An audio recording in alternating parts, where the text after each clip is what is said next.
Welcome back, everyone. This is another episode of Disrupt, Delete, Reset. I am Andrea Richardson, and my co-host is Taryn Clark. welcome back. So today we have another guest. I will let Taryn introduce her in a minute, but just to kind of preview the topic a little bit, we sometimes ask ourselves, who makes these rules? Like the rules that you're following on a day-to-day basis, who made them? Who are they designed to serve? In this episode, we'll sit with Ashley and let's learn a little bit more about Ashley January. So I will introduce our wonderful guest. So Ashley January is a contemporary artist. Her work can be seen across the globe, Chicago, London, and beyond. Specifically, her work focuses on Black maternal health. And so we're really excited to have Ashley join us as she'll bring an array of insight to various topics. And so with that, please help us welcome Ashley January. Hi, Ashley. Hi, Ashley. Hi. Welcome. Hi, thank you for having me. So glad to be here. Love So that. Go, tell please. us a little bit. I love you look amazing today, by the way, but also I really love your background. Can you talk to us a little bit about what's in your Yeah, background? we were seeing. Oh, thank you so much. So, yes, this is an image of my studio space, and I'm actually in Chicago and located in the Beverly neighborhood. And about a year ago, I moved into this new space called the studio space, which is multifunctional. So it's part working studio in the back, and this image that you see is in the front part of the studio space where we have art activations, we have exhibitions. Currently, it's showcasing my work, the series entitled Environments of a Heavy Joy. And I'm going to be hosting another nonprofit organization. The Beverly Area Arts Alliance is going to put up an exhibition of some more local artists in the space actually next month. So we're featuring local artists. We're doing some upcoming workshops with first graders. We host panel discussions here. I just had a class from University of Chicago, the public health sciences class that is an amazing class taught by Dr. Rebecca Cross, touching on Black maternal health. And so her students came out to the studio for the panel, and I was in a conversation with a doula and a midwife in this space. Last year in October, we had the Baby Roland Foundation host a yoga and remembrance kind of activity workshop for mothers who experience loss. So our focus for this space is really to bring awareness more to social justice issues, not only in Chicago area, but globally and internationally. So it's an activation site where we have lots of things related to art. We have educational programs going on, programs for the youth. So this is a different direction and another extension of my art practice that I'm really proud of. We love that. So with the art practice, I know that you do a lot of work with Black maternal health. Can you talk to us a little bit about why that is a passion for you and why that is a part of your purpose to advocate for that space in that space? Yes, yes. So Black maternal health is a passion of mine because I was personally affected by the crisis that's happening in our country and disproportionately to the Black community. It's one thing to kind of know the statistic that Black mothers are 3 to 4 times more likely to die from pregnancy-related complications than white mothers. But it's another thing to kind of go through the adverse birth outcomes that I did. So I ended up getting diagnosed with preeclampsia, which is hypertension during pregnancy. My son, unfortunately, had to be delivered via emergency C-section, and then he had to recover in the NICU for 6 weeks. So he was 7 weeks premature. I suffered from placental abruption and just other complications that came with that. And so wanting to really investigate how that happened, why it happened to me when I was, I was healthy. I tried to do everything right. I had the best healthcare you could have in Chicago. I was on top of everything. And so it came as a shock to me, but it just reinforces this notion that, we're all affected by this. And it doesn't matter your socioeconomic background. It doesn't matter your educational background. Black mothers are disproportionately affected negatively. So as I began to talk about my experience to my community and my family, I had family and friends who referred other people to me to talk about their similar experiences. And I wanted to use the art to highlight their stories, bring them to the fore, and talk about these issues that impact so many people, so many of our neighbors, and people that we know. Um, so that's how I kind of got going with this project, and I've been working on it for the past 7.5 years since I had my pregnancy with my son. Thank you for sharing that, Ashley. And, so I love that we're bringing this diverse group of women, Black women together specifically, because I'm sure we all have been affected by this particular topic, whether it's like through like someone individually, through a loved one. And what to me, I would really want to dive into because we talk about making the rules, right? And we're going to talk about making the rules in a variety of ways, but specifically about this topic, you said, I did it. I have the best health care. I did this. I did that. You basically, to me, you followed the rules and yet you were still affected. And when I almost hear is that you're now creating almost this new rule book, not necessarily about the journey of pregnancy, but how to create a community of people who have been through it, how to support one another, how to make this an ongoing topic. Because we know, especially when it comes to topics that are related, I say specifically to the Black community, sometimes it's really hot and it's on the front page of New York Times. And then when it's no longer hot, it goes away. But that doesn't mean the problem itself goes away. So I want to talk to both of you about this idea of making the rules. And we'll start around, Ashley's as an advocate, as a leader in this continual topic. So talk to me more about like the families you engage with and making the rules about how to make people more comfortable about this topic and to keep advocating for it. Right. So, the part of the mission is to highlight the stories and to listen, to sit down and have interviews with these families. Oftentimes, there'll be a friend or a past colleague, or even through the organizations that I have worked with in the past, like the March of Dimes, that help to bring awareness to mothers and infant health. And through those organizations, I meet a lot of people and I have a chance to listen to them. And so I conduct the photo shoots myself. We organize them usually in places where I tell them to take me to a place where you find peace, where you find joy, Mm. where you're comfortable, where you have found healing. I'm really interested in knowing what the recovery looks like, what it sounds like. Sometimes it can be decades later. Sometimes it can be a year, postpartum, that they've gone through this adverse outcomes and survived. So these are survival stories, and they're told not only from the mother's perspective, but I've also recently, with Environments of a Heavy Joy series, opened the conversation up to the partners. So the fathers held their perspectives of having to bear witness to their spouse, wife, partner. Those are the things that I'm really interested in. And I'm currently working on my next series where I'm opening up the conversation to also the children, who are able to talk about their experience. And sure, they might not remember, Mhm. being born prematurely, but has that affected them throughout their life? Had they had any complications, from being born prematurely that continues to be a residual effect, years, decades down the line? So I'm really interested in, these moments that have happened in the past, how it's affecting them in the present, and then how it continues to affect the family in the future, all the way down to family planning.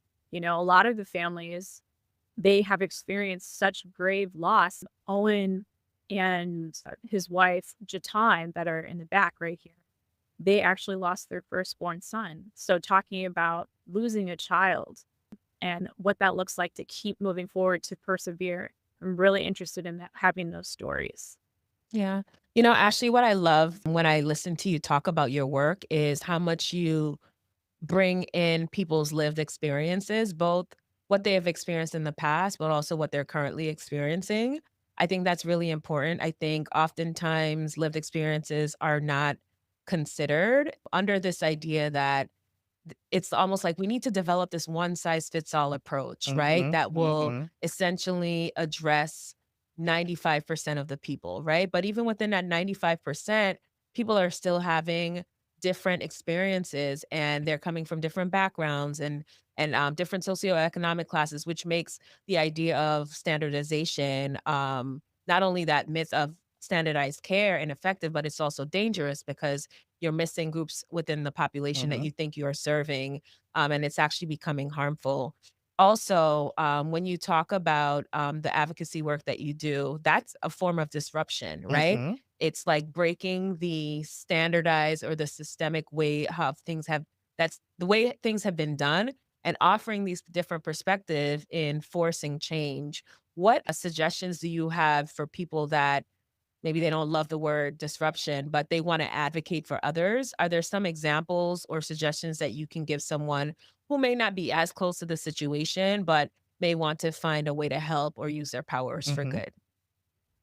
Sure, in my research and investigation, I've looked into resources like Black Mamas Matter Alliance, who are some of the, original groups that have brought attention to the Black maternal health crisis all the way up to the White House with Kamala Harris and kind of establishing Black Maternal Health Week, April 11th through the 17th every year. Now that is a Mm. thing. So when I look for resources, I go to their website. I also go to March of Dimes, which is an organization that I mentioned that I've worked with in the past, and they have local chapters in different, states and cities so that you can kind of tap in and see if you feel like you want to get involved in some way. They have resources through their website.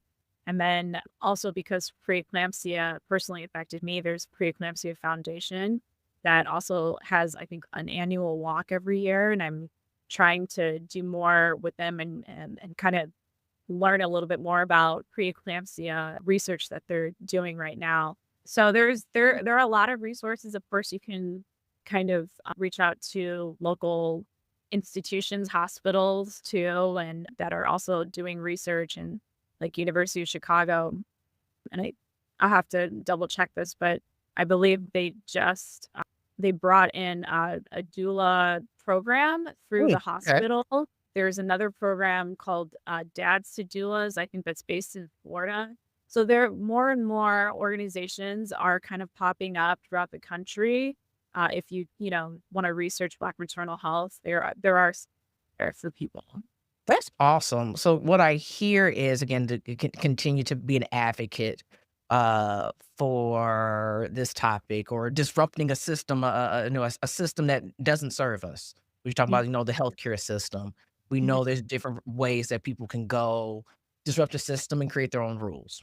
So that's a beautiful thing to hear. If I can pivot the conversation just a bit, we talk about following rules, and we know the term, and I'm not calling you this by any means, Ashley, because I know you're not, but starving artists.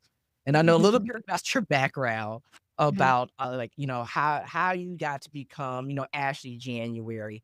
And I would love for you just to share a bit about like schooling, and then ended up in at art school to where you are now, and how that necessarily looked, especially like as a young Black woman, a young Black artist.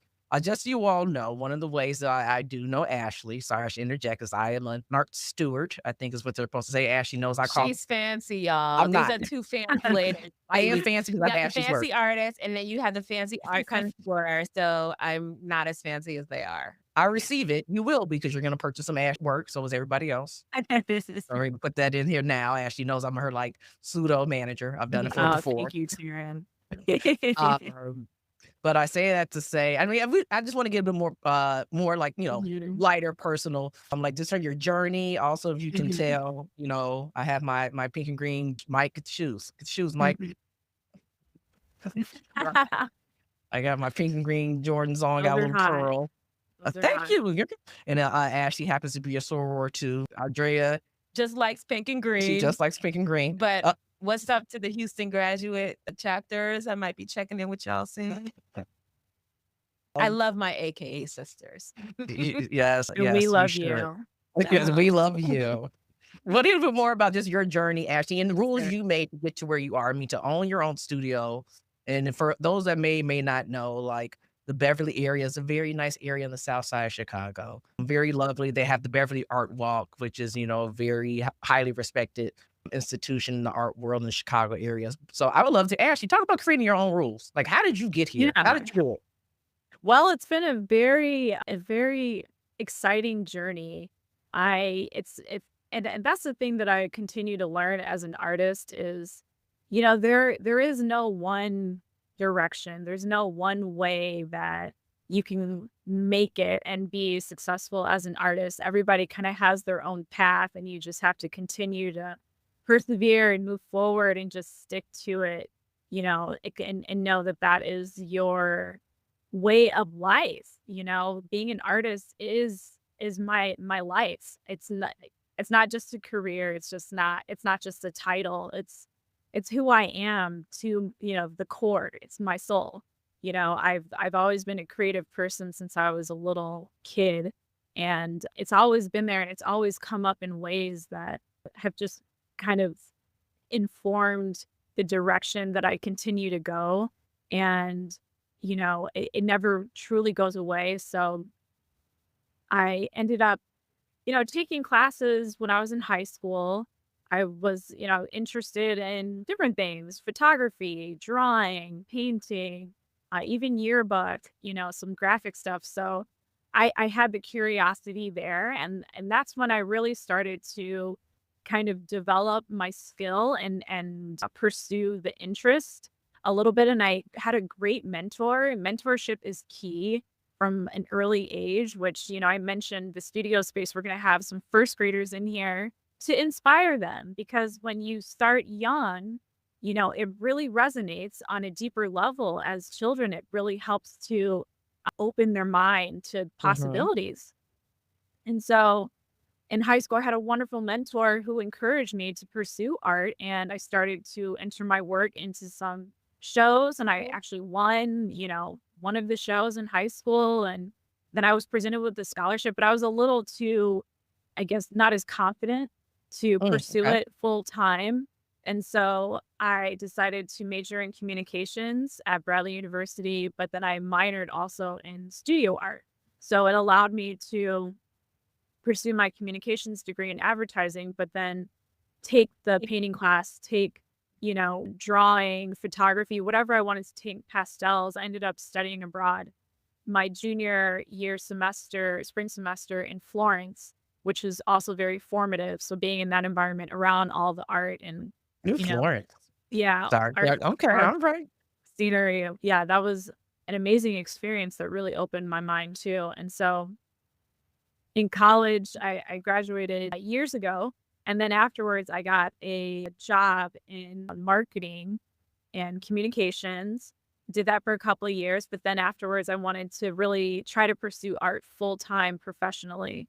And I started taking classes on my own at a local atelier up north in Chicago. And I studied directly under two professors and developed my portfolio even more for 2.5 years every single week.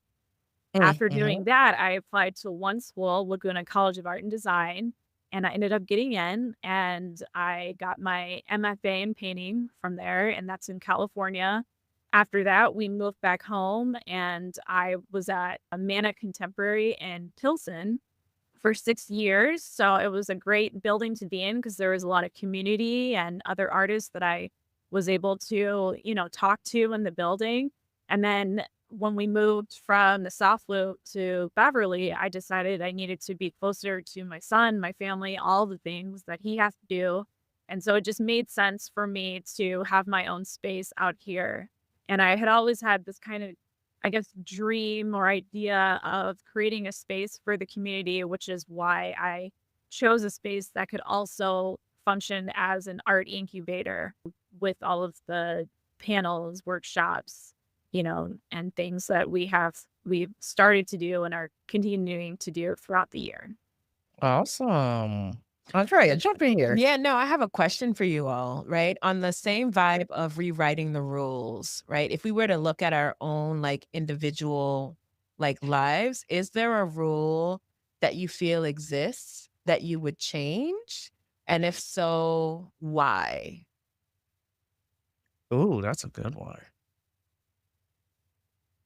If there's a rule that that exists. you would change, whether it's in your personal life or like Ashley for you, like if you were to rebuild the maternal health space from the ground up, what would you keep or what would you refuse or what would you change? Ooh, spicy question. That's a good one. Yeah. Like what would Well, you what rule would you break and remake? right. I think one thing, I learn a lot from my interviews with all of the families, and one through line that keeps coming up with each person is this notion of feeling like they are not heard and listened to, that they have to advocate for themselves in these spaces of vulnerability. And so through the work, I really wanted to serve this community in a way where the participants feel like they are being heard. I mean, part of the reason why they share their story is so that people who have never heard of the Black maternal crisis, one, can at least now identify it as a real thing. And then two, for families who are out there planning their future, having the knowledge of resources that are out there and having the knowledge to know that, yes, you probably will need to advocate for yourself, or at least, go in the direction of finding an advocate like a doula to help with better Mhm. outcomes for, your future birth, whatever that looks like. So that is kind of the mission behind what I'm doing. I have the audio installations that pair with the portraits so people can actually come up to the artwork and listen, put on the headphones and listen to the personal narratives shared by each of the participants in the project. So you are literally getting the oral histories of these experiences that they've had in the healthcare setting to help to create some type of positive change. And people get to access that through the work. Awesome. I love that. You know what? If there was one rule that I could change, and I think it is changing. And as I listen to Ashley and I sit here with you, it's the rule of like you have to, don't worry about anybody else, only worry about yourself. I sit here with two amazing, accomplished women, people, period. And I think it's a rule that we need to get rid of, that we can't be here to support one another. We can't be here to uplift each other. We can't be here to talk about what's next for the other person. Like we hear Ashley, she started her own studio. If you're in Chicago, go visit Ashley. I hope there's a way that our listeners can check out your work who are not based in Chicago, who may not be able to visit. And if not, we'll help you figure it out. Don't worry, because we have listeners from all over. We got some global listeners. But for me, it's changing this rule that, you can't help the next person out. You can't help the next sister out. I mean, we only as a community can survive if we continue to lift each other, encourage each other, talk about what the next person is doing. Even if it's something that you're not super familiar with, it doesn't mean you can't cheer the next person on. You can't advocate for them. You can't champion them. Because without each other, we don't move forward. We only move back. Yep, I love that. Both great points. The rule that I would break is I would challenge the hierarchy of who gets believed. We are hearing too many stories of people that are stepping up and saying that they were victims, and nothing is changing. The person that victimized the individual is not being held accountable. Mm, So I would change basically this approach to who gets believed, and I could, pull that into the professional space too, mhm, because oftentimes when you're in a multi-generational workforce, oftentimes the younger individuals, not in a believe or don't believe perspective, but also like in a like qualifying of their opinion or their experience, right? There's a lot of, well, it's been this way this whole time and that's the way it's gonna stay. I don't believe in that. So just really challenging the hierarchy of who gets believed and who gets heard is mhm, really something that I think, we need to start questioning and we need to start reevaluating and changing. mhm, mhm. Very much aligned. Very much aligned. So, time to do our wrap up and takeaways. What are some things that stuck out for you in the conversation, Taryn? We got a lot of work to do with Black maternal health. Yeah. And we need to continue to be very vocal about it, even if it doesn't direct someone like personally, whether you're a man, whether you're a different race. I mean, this, this is about mankind. This is about supporting each other. This is about supporting families. We know that's super important. This is about supporting individuals. So I think for me, it's just continue to advocate. And in that case, is making your own. This is part of making your own rules. You don't have to because I don't fall in this box or because I don't feel like I'm directly affected. I can't do anything. That's absolutely not true. Right. Create the path and continue to be an advocate and a supporter and a champion. Yeah, for me, Ashley, through the things that you said, it just further crystallized the importance of lived experiences being amplified and or giving people a voice to share what they've experienced, and also being sort of a mechanism or a platform to allow them to share in a safe space. So, congratulations, number one, on all the work that you're doing, but thank you so much for walking in your purpose and doing that work. You're clearly the type of person that is empathetic enough to be able to guide people in this space. So please keep going. We need you, and thank you for doing the work. Is there anything that you would like to share before we end and wrap up Yeah, the website, conversation? socials, people should follow. Yes. So, yes, you can contact me well, if you want to see more of my work, you can find it on my website, ashleyjan.com, ASHLEYJAN.com. And then also I'm on Instagram, AshleyJanArt. And then if you want to, reach out directly for any inquiries or any other opportunities, you can email me at art@ashleyjan.com. And we have, I don't know if I should announce some of the stuff we have coming up yet. Yeah, girl, Yes, girl. perform. Take advantage. You have active listening audience. Okay. Well, we're just so excited about the studio space, and we're going to be launching the website hopefully this week. So I have both of you on my newsletter, and you'll, be the first ones to see the launch of the website or the studio space. But we're going to be welcoming South Campbell and the Beverly Area Arts Alliance next month to bring in some 5 local artists for a show in the space called Still a Constant Struggle, and it's part 1 of 2. The second part is going to be featured at the Beverly Arts Center. So it's kind of a preview, smaller scale showcase of these artists, touching on just more social justice issues. And then we have the Beverly Art Walk on September 26th, I believe, that I'm going to have my studio open to the community for everybody to see the new curated space of artwork. So a continuation of Environments of a Heavy Joy, and then plus some other works from my series from grad school in the lounge area. And then another exhibition later on in the fall will be at the Milwaukee Institute of Art and Design. And that one is called In a State of Is, curated by Catherine Gressel. And that's I think the opening is going to be between the 16th and 18th of October. So stay tuned for that. We're going to send another newsletter out and post on Instagram as well. And then I'm also excited because I've been working on a new series, and I'm continuing to work on it for the next year.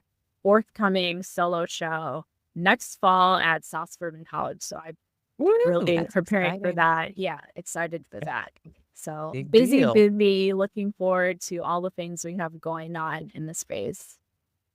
Well, stay busy, as we are too. So, Ashley, thank you so much for joining us. It has been honest. It's been a true honor. Yes. Thank you so much Thank you for so bringing much your for having joy. me. Thank Of, you. of And course. thank you for all the work that you're doing too to bring awareness to, more of these issues and having the conversations that we need to continue to have together. And we will continue to have these conversations. Don't worry, you'll be back. We'll get you back in here somehow. Don't you worry. Yeah. But on that note, On that note, thank you to our listeners and our viewers. Please like, share, check us out on Instagram, but you can listen to the podcast on Spotify and YouTube, and have an above average rest of the week. yeah, comment, feel free to, support, donate, drop us some coins. We do Zelle and all those great things too. Joking. But with that said, you know what? I think we're a wrap with Disrupt, Delete. and Reset. Have a Peace. great day, y'all. Bye.